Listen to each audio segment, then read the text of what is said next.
Boundaries shattered, respect ignored when every weekend turns into a battle for control. It's time to ask, is it really about the sleep? My boyfriend refuses to let me sleep in on weekends, says I'm overreacting. I'm 32 years old, and my boyfriend Mark is 34. We've been together for almost 2 years, and he moved in with me this January. Our relationship has been full of love and shared experiences, but like any couple, we have our differences. One of the most prominent differences is our sleeping habits. I've always been someone who cherishes my sleep, especially on weekends. During the work week, I wake up at 7 a.m. to get ready for my job. However, weekends are my sanctuary, a time when I can catch up on rest and enjoy a leisurely start to my day.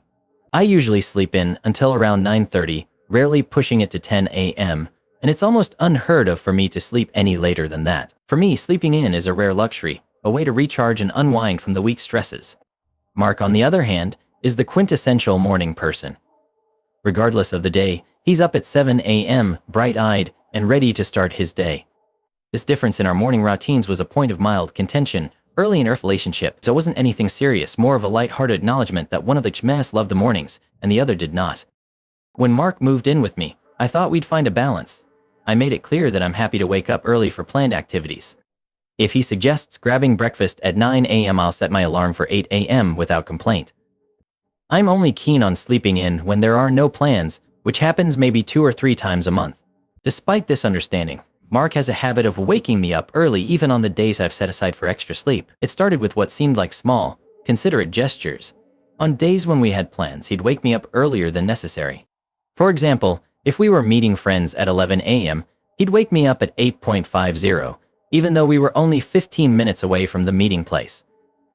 Or he'd come in and wake me up at 9 a.m. to help unload groceries, even if he had only picked up a few items.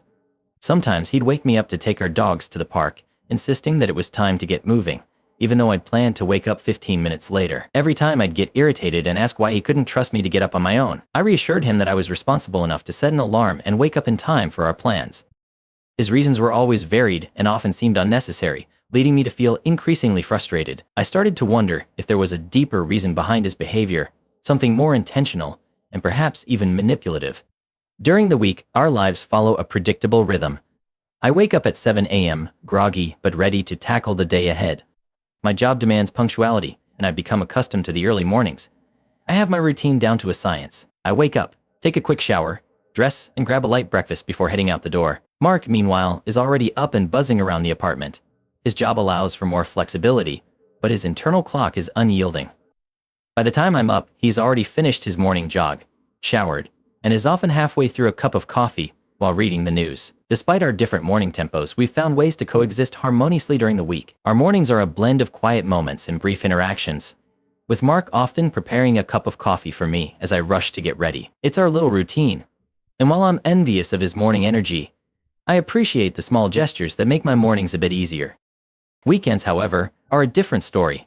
For me, weekends are sacred. I relish the thought of not having to wake up to an alarm, the luxury of rolling over and drifting back to sleep without a care in the world. Sleeping in until 9:30 or 10 a.m. is my way of recharging. These few extra hours of rest are crucial for my mental and physical well-being. They help me reset and face the new week with a renewed sense of energy and purpose. Mark, on the other hand, remains consistent.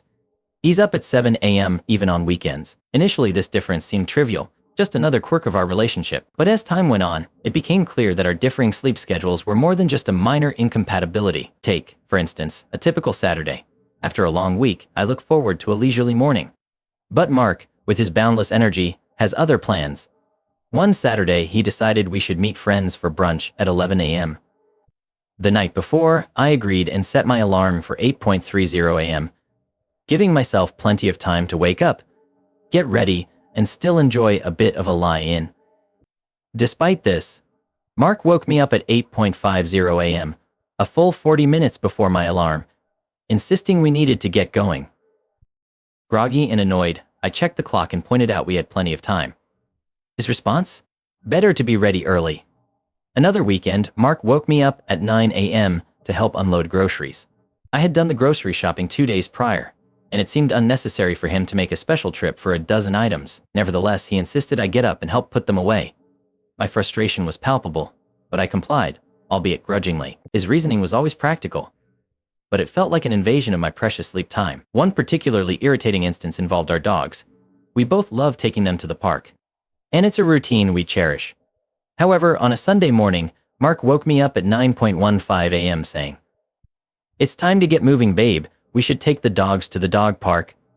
I had planned to wake up at 9:30 a.m. just 15 minutes later, but his insistence left me irritated. Why couldn't he wait those extra minutes? These instances started to pile up, each one chipping away at my patience. I had made it clear that I needed my sleep, that I would set my alarm and wake up in time for any plans we had. Yet Mark's pattern of waking me up early continued unabated. And each time, I asked why he couldn't trust me to wake up on my own.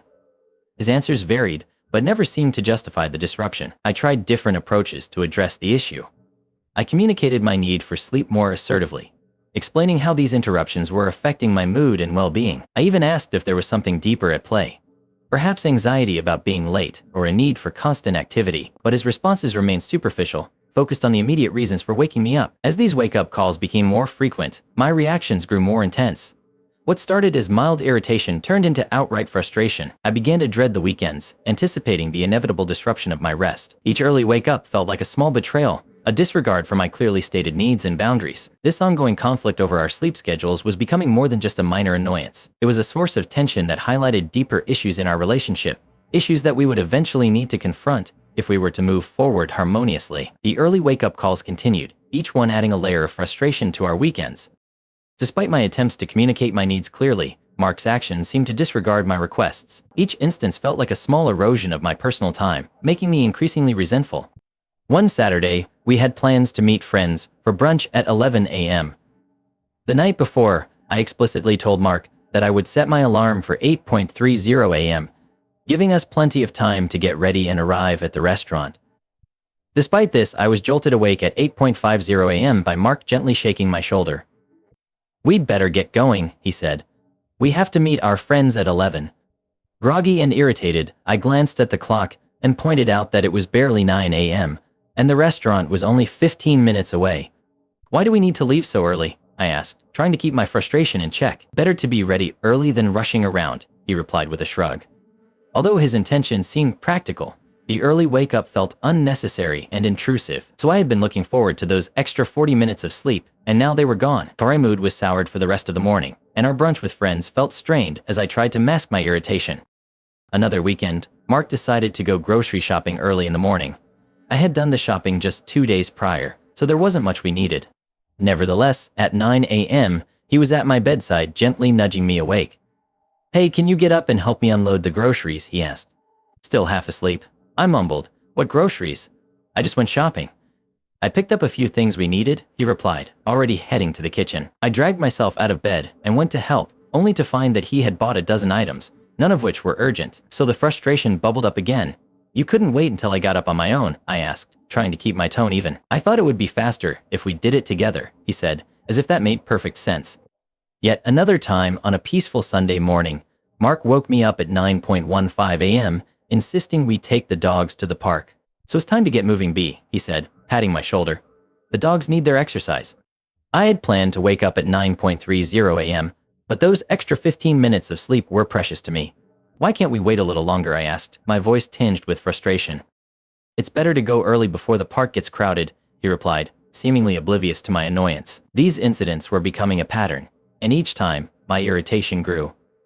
I tried to communicate my needs more clearly, telling Mark that I valued my sleep and would appreciate it if he let me wake up on my own. I reassured him that I was responsible enough to set an alarm and get up in time for our plans. Despite my efforts, the early wake-ups continued. One evening, I decided to address the issue head-on. "Mark, I need to talk to you about something that's been bothering me," I began, trying to keep my tone calm and non-confrontational. "I really appreciate that you want to spend time together and get things done, but waking me up early on weekends is starting to wear on me. I've asked you multiple times to let me sleep in when we don't have plans. Can we please find a way to compromise?" He listened, but his response was dismissive. "I'm just trying to be helpful," he said with a shrug. "I don't see what the big deal is. We get more done this way." Frustration boiled inside me. "It is a big deal to me," I replied, struggling to keep my voice steady. "I need that extra sleep to recharge. It's affecting my mood in our relationship." Mark seemed unconvinced. "I think you're overreacting," he said. "It's just an hour or so. You can't let that ruin your day." Feeling unheard and dismissed, I decided to drop the subject for the moment, hoping he would eventually understand my perspective. But the following weekend, the pattern repeated. After a busy week at work, I was looking forward to a relaxing Saturday morning. I told Mark the night before that I intended to sleep in, as we had no plans until the afternoon. He seemed to understand, or so I thought. At 9 a.m. I was once again woken up by Mark, this time gently flicking my nose. "Time to get going," he said cheerfully. "We should take advantage of the morning." That was the final straw, I snapped. "Mark, I've had enough," I exclaimed, tears welling up in my eyes. "I've told you over and over that I need my sleep. Why can't you respect that?" Taken aback by my outburst, Mark tried to defend himself. "I'm just trying to be productive and helpful," he said, his tone defensive. "You're overreacting to something small." "It's not small to me," I shot back. "You're disregarding my needs and making me feel like my boundaries don't matter." The argument escalated, with both of us raising our voices and airing our grievances. Mark accused me of being grumpy and ungrateful, while I accused him of being controlling and dismissive. The tension that had been building for months finally erupted, leaving both of us emotionally drained. After the heated exchange, I retreated to the bathroom, tears streaming down my face. So I felt exhausted, not just from the lack of sleep, but from the constant battle to have my needs respected. When I came down an hour later, Mark tried to downplay the situation, suggesting that my reaction was childish and that I needed to calm down. His words stung, deepening the rift between us. "You need to really think about why you do this and come talk to me when you're ready," I said, my voice trembling with emotion. We managed to get through the rest of the day, hosting our Mother's Day lunch with a facade of normalcy. But the underlying tension was palpable, and Mark's avoidance of any real conversation only added to my frustration. The unresolved conflict cast a shadow over our interactions, making me question the foundation of our relationship. In the days that followed, I couldn't shake the feeling that Mark's actions were more than just inconsiderate. I began to wonder if there was a deeper, more manipulative intent behind his behavior. Was he trying to control me, to dictate how I spent my time? Or was it simply a case of mismatched priorities and a lack of understanding? As I mulled over these questions, I knew that we needed to address the issue head-on. Our relationship was at a crossroads, and we couldn't move forward without finding a resolution that respected both of our needs. It was time for a serious conversation, one that would determine the future of our relationship. The lead up to Mother's Day was a whirlwind of activity. I had spent most of Saturday cleaning the house from top to bottom, making sure everything was spotless for the lunch we were hosting for both our mothers. It was important to me that the day went smoothly, and I wanted to show our moms how much we appreciated them. In addition to cleaning, I spent hours in the kitchen, prepping food so that on Sunday, all we had to do was pop the dishes in the oven. By the time Saturday evening rolled around, I was exhausted but satisfied with the work I'd done. As we settled into bed that night, I expressed my relief to Mark. "I'm so glad everything is ready for tomorrow," I said with a tired smile. "I can't wait to sleep in until 10. It's going to be so nice to finally get some rest." Mark seemed to understand, nodding in agreement. "Totally," he said, which reassured me that he wouldn't disturb my much-needed sleep. Sunday morning arrived, and I was deep in a restful slumber, enjoying the rare luxury of a worry-free morning. But my peace was shattered when I felt a gentle but insistent flick on my nose. Groggily opening my eyes, I saw Mark leaning over me, a cheerful expression on his face. "Time to get going," he said, his voice far too chipper for the early hour. "We have people coming today."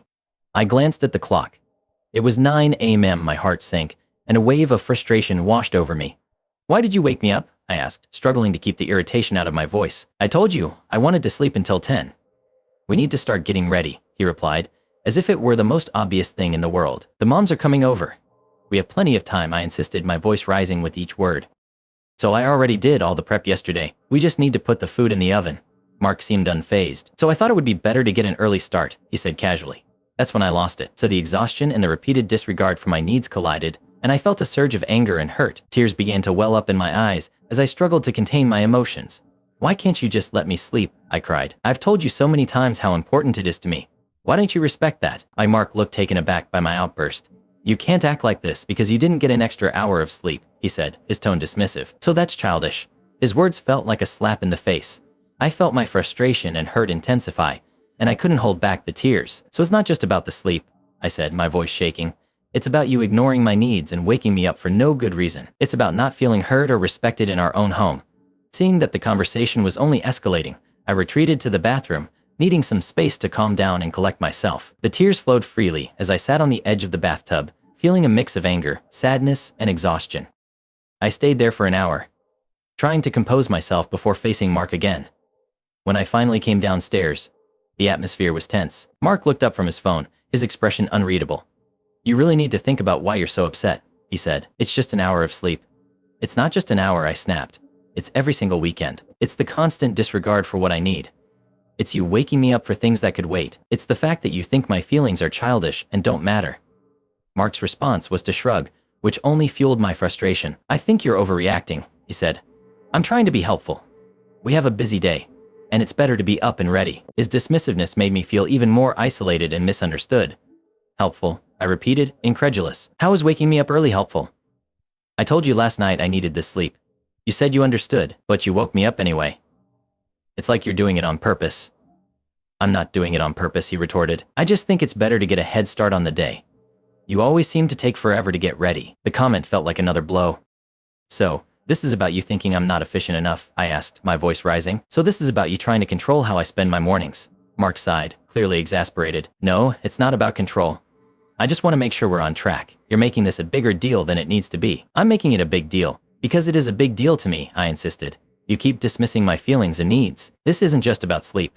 It's about respect and consideration in our relationship." Mark fell silent, and I could see he was struggling to understand my perspective. "I think we need to take a step back and really think about what's happening here," I said, trying to de-escalate the situation. "We can't keep having the same argument. It's tearing us apart." We managed to get through the Mother's Day lunch, putting on a facade of normalcy for the sake of our mothers. But the underlying tension was palpable. Every interaction felt strained, and the unspoken conflict hung over us like a dark cloud. In the days that followed, Mark avoided any real conversation about what had happened. His avoidance only deepened my feelings of frustration and isolation.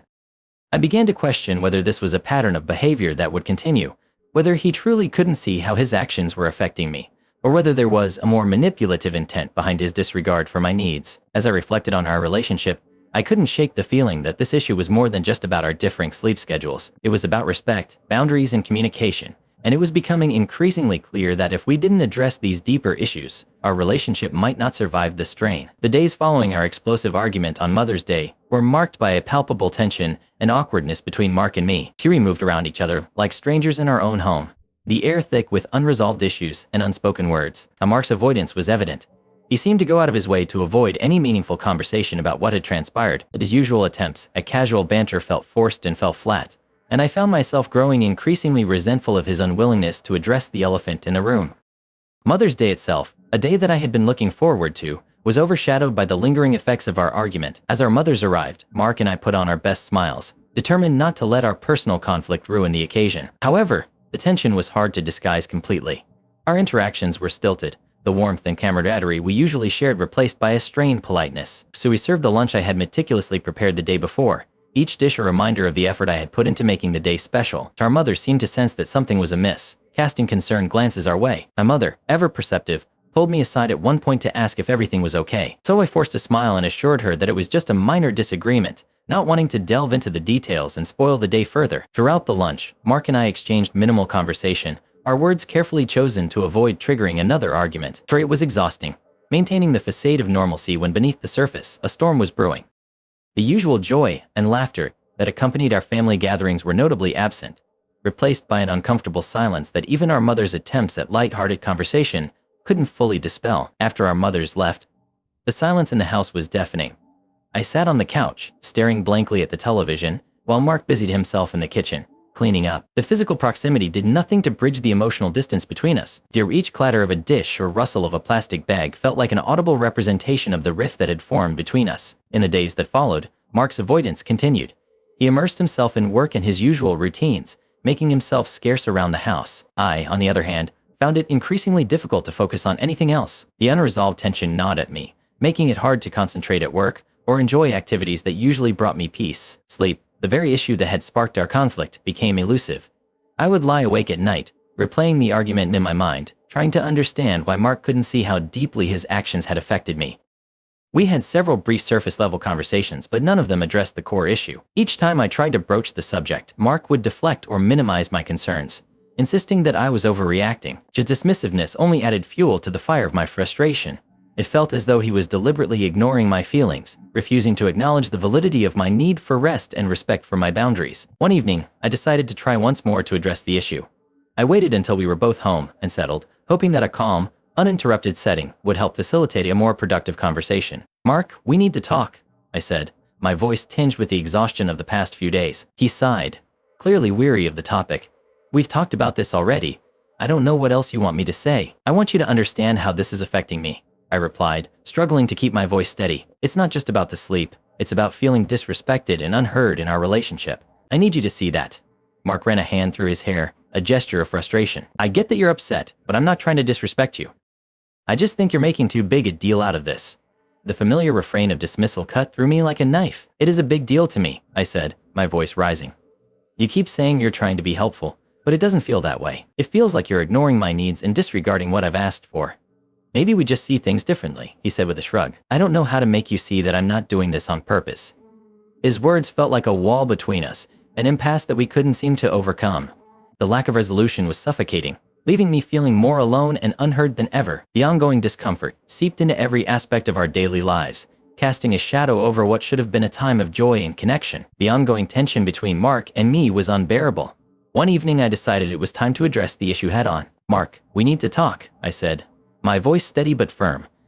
This situation is affecting us both, and we can't keep avoiding it. He looked up from his phone, a hint of reluctance in his eyes.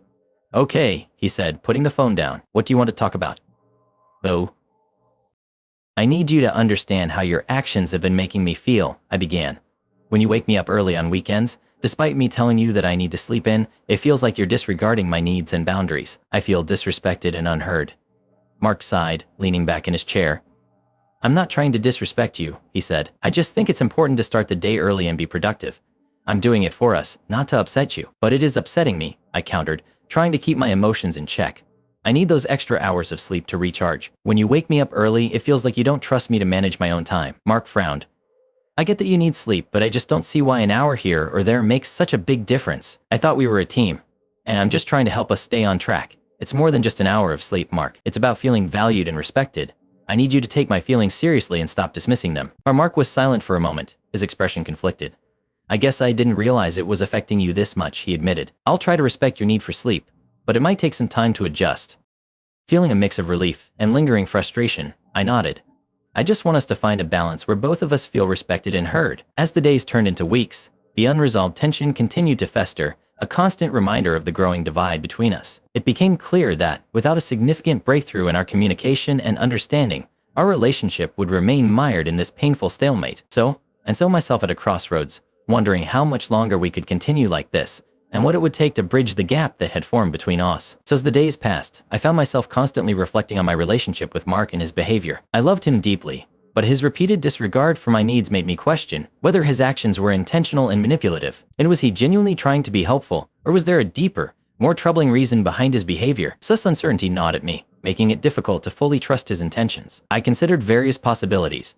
Perhaps Mark had an ingrained belief that productivity equaled worth, and he couldn't understand why I valued sleep so much.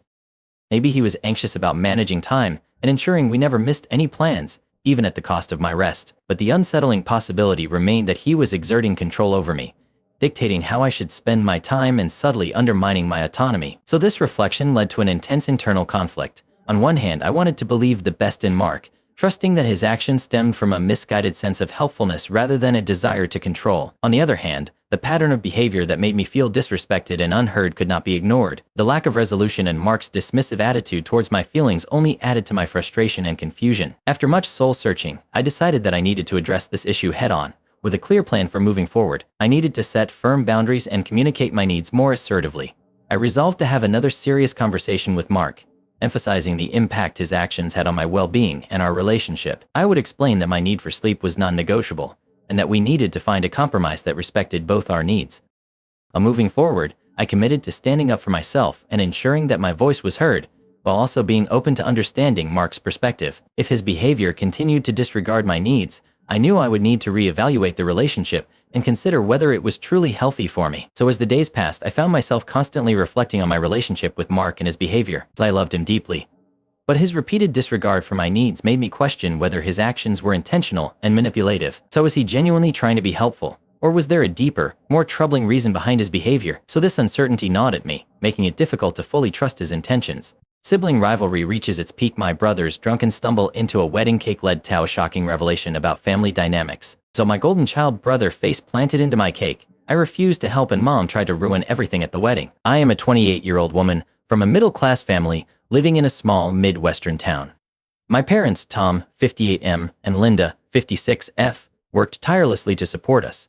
Dad was a high school English teacher, while Mom worked as a nurse in the local hospital. They instilled in us the principles of hard labor and humility, emphasizing that character is more important than material goods. Growing up, our home was simple but full of love. We had weekly game nights where we sat around our old scratched dining table and played board games. Mom would make her wonderful chocolate chip cookies, and Dad would tell us stories about his teaching days. Those nights are among my favorite childhood recollections. My older brother, Jake, 32M, and I were close as children.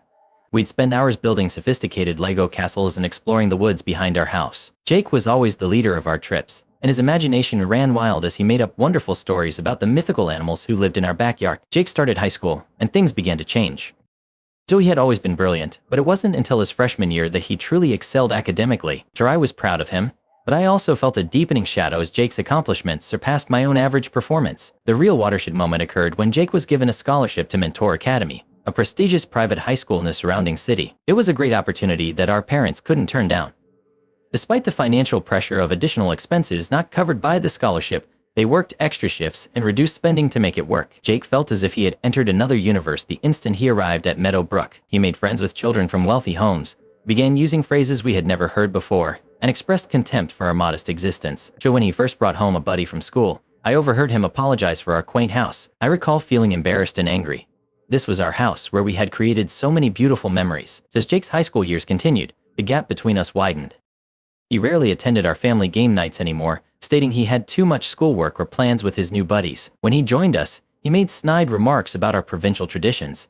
It pained to see the sibling I once admired transform into someone I scarcely knew. Despite Jake's adjustments, our parents continued to celebrate his achievements. They proudly told anybody who would listen about Jake's flawless grades, his role as debate team captain, and the prominent universities that were already interested in him. Meanwhile, my good average performance and involvement in the school chorus scarcely registered. I tried not to be bitter and focused on my own hobbies.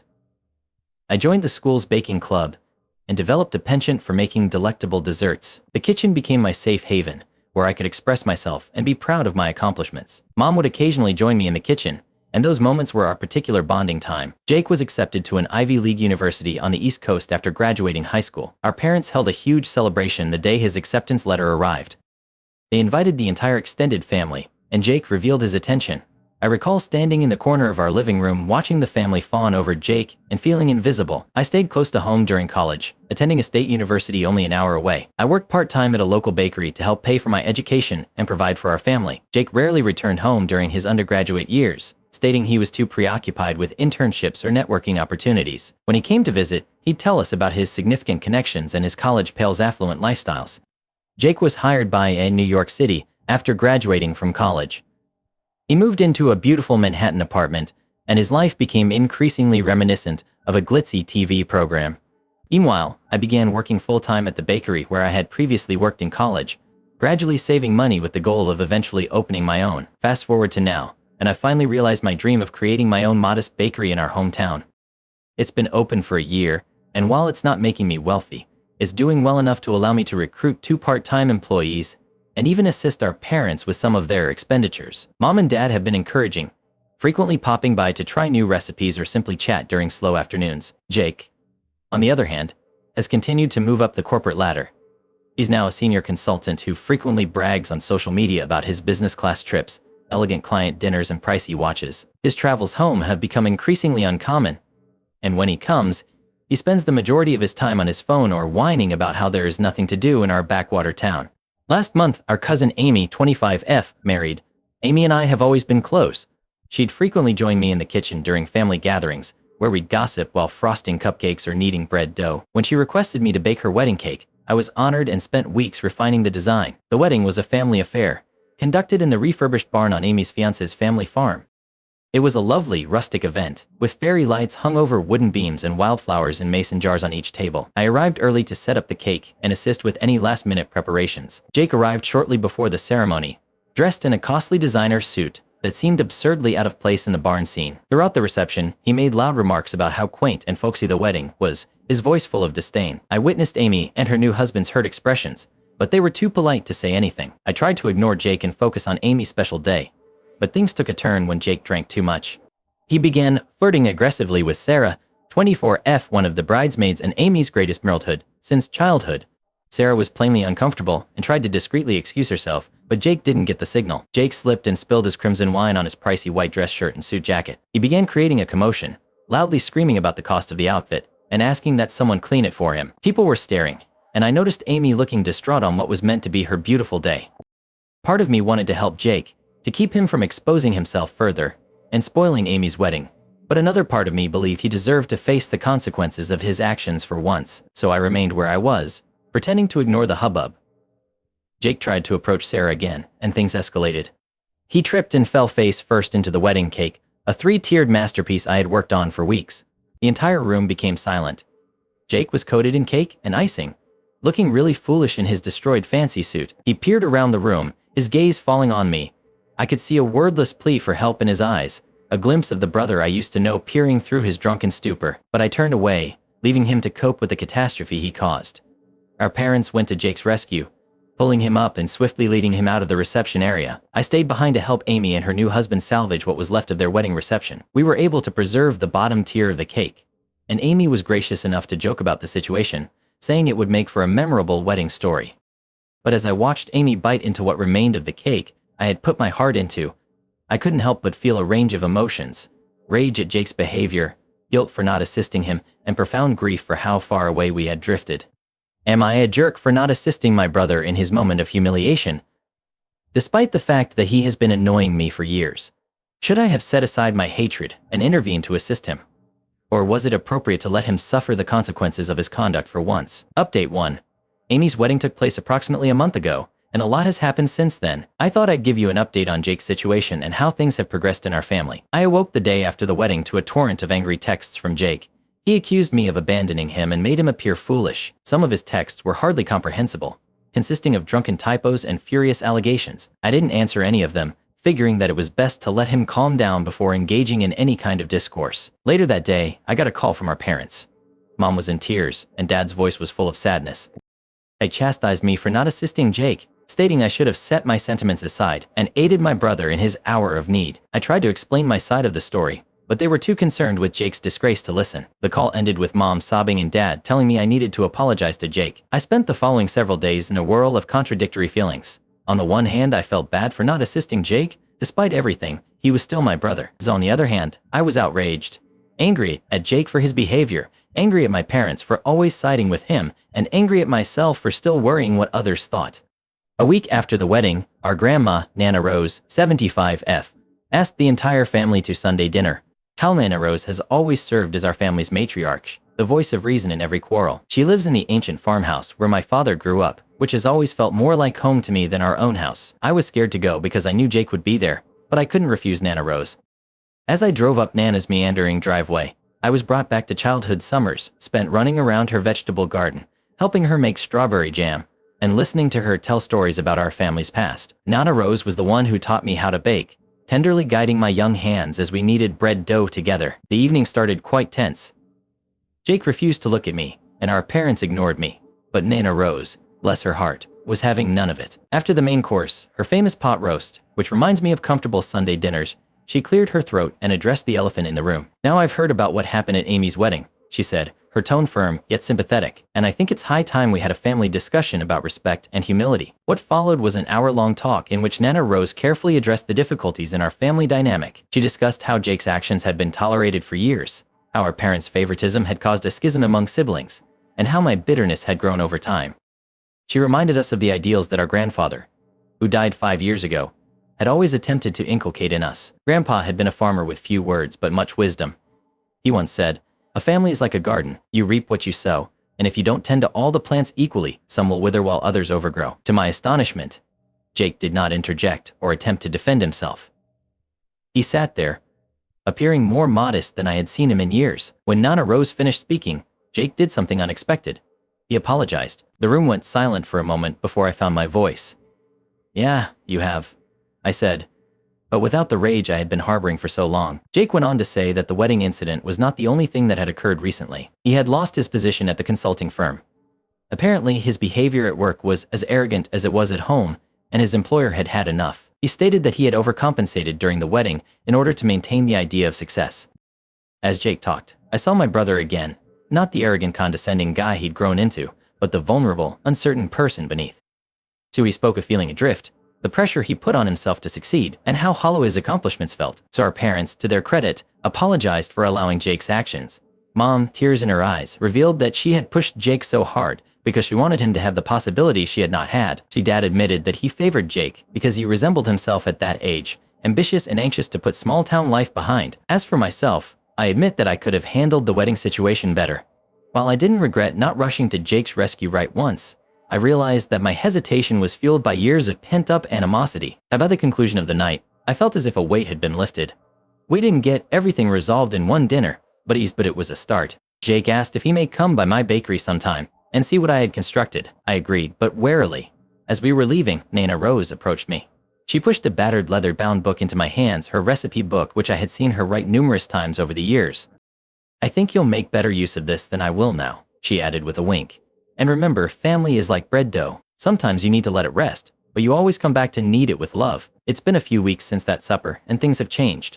Not great, but different. Jake has made an attempt to be less arrogant, and our parents have been more concerned with treating us equally. Jake has begun to come to the bakery not only to visit, but also to help. He's bad at baking, but he's trying, which means more to me than words can explain. I'm trying to let go of some past resentments. It's not easy. Years of feeling second best don't go away overnight, but I'm working on it day by day. I know we still have a long way to go, but for the first time in years, I am optimistic about my connection with my brother, my home, and our family. I'll keep you all updated as things go. Update 2. It's been another 2 months since my last post, and I wanted to share the progress our family has achieved, as well as some new obstacles that have occurred. Following our family supper at Nana Rose's, Jake and I began to restore our friendship. He's been coming to the bakery on a regular basis, not just to visit, but also to out. It began as a disaster. He almost wrecked a batch of croissants and managed to get flour into places I had no idea existed in my kitchen. But he's been persistent, and I must confess, it's been lovely having him around. One day, as we were closing up the bakery, Jake admitted that he had always envied my ability to make something solid with my hands. All those years in consulting, he explained, and I never got to see or taste the consequences of my efforts. But here, every day, you create something real that makes people happy.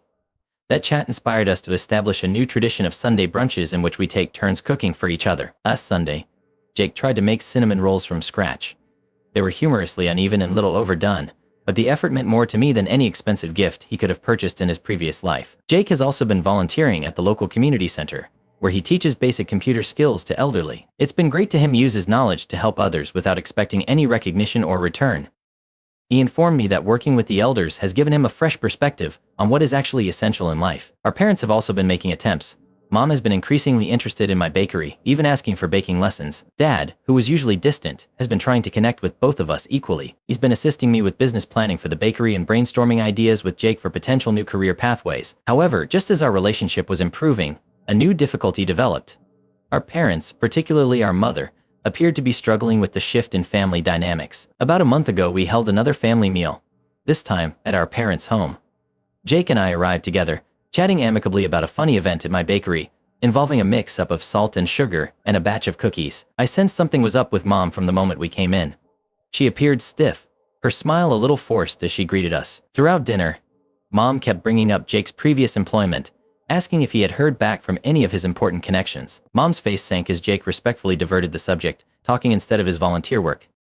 I could sense disappointment in her eyes, which made me uneasy. Mom called me away into the living room after dinner, while Jake was helping Dad with the dishes, which was another new development. The room was adorned with framed images of our family, and I couldn't help but note how many of them celebrated Jake's accomplishments. High school graduation, college admittance, and first job offer.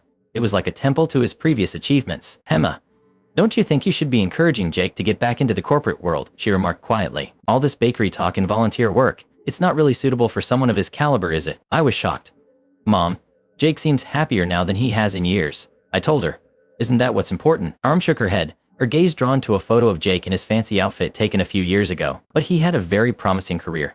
All that schooling, all those opportunities, it all feels so pointless. I attempted to explain that Jake was finding fulfillment on his new route, and that he was becoming a better person, but Mom wouldn't listen. She seemed intent on Jake returning to his high-flying corporate career. So this chat made me realize a frightening reality. While Jake and I worked on our problems, our parents, particularly Mom, were struggling to adjust to the new family dynamic. They had focused so much of their pride on Jake's corporate achievement that they failed to appreciate the importance in his personal development. Over the next few weeks, this became a frequent problem. Mom would make subtle and occasionally not so subtle remarks about Jake getting back on track. She'd email him job advertisements for corporate opportunities and discuss connections she could make for him. A particularly heated occasion occurred during the family cookout.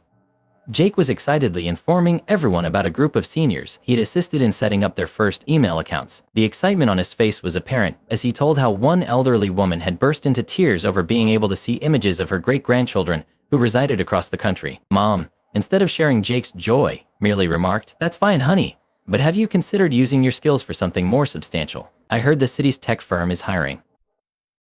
And the light in Jake's eyes dulled, and I felt a wave of protectiveness I hadn't felt since we were kids. Before I could say anything, Dad intervened. "Linda," he added gently, "I believe what Jake is doing is quite significant. He's making a significant difference in people's lives." It was the first time I had witnessed Dad openly disagreeing with Mom about Jake's choices, and the tension was evident. Mom pursed her lips but did not protest further. Jake, to his credit, has handled the situation gracefully. He softly but firmly informs Mom that he does not want to return to that life right now. But I can see the strain it is having on him and his relationship with our parents. Dad appears more receptive of Jake's new route, although he does not always stand up to Mom when she starts pressing Jake. It's causing fresh tensions in our family, just when Jake and I were beginning to rebuild our relationship. I'm torn on how to handle this. On the one hand, I want to encourage Jake on his road of self-improvement. On the other hand, I don't want to escalate our argument with our parents, especially because we've only recently begun to confront our prior concerns. Jake and I have discussed it, and we are both at a loss. We're thinking of having another meeting, possibly with Nana Rose there again, to handle this new difficulty. But we're concerned about how Mom will react. As always, any advice is appreciated.